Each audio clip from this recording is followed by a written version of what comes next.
Caio ইনাজুকি। সে রাতে পার্কে শেষবারের মতো আমি কায়োকে দেখছিলাম।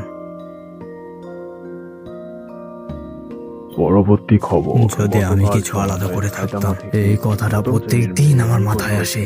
এই সাতোরু, তোমার কি মনে আছে অনেক আগে এরকম কিছু আমাদের পাড়াতেও হয়েছিল? বুঝতেছো না, আমি তাকে বাঁচাতে পারতাম।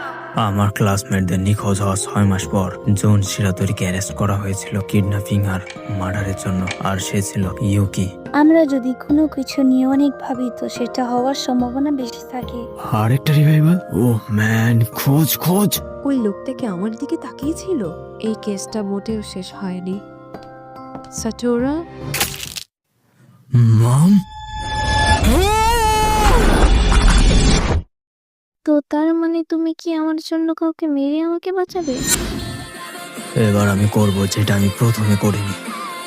আমি যদি তাকে দিয়ে কিছু আলাদা করাতে পারি, হয়তো সেটাই যথেষ্ট হবে তার ভাগ্য বদলানোর জন্য। মনে হয় সেটা সবকিছুই বলতে দেবে। এবার আমি তাকে একা থাকতে দিব না। এবার আমি তাকে বাঁচাতে যাচ্ছি।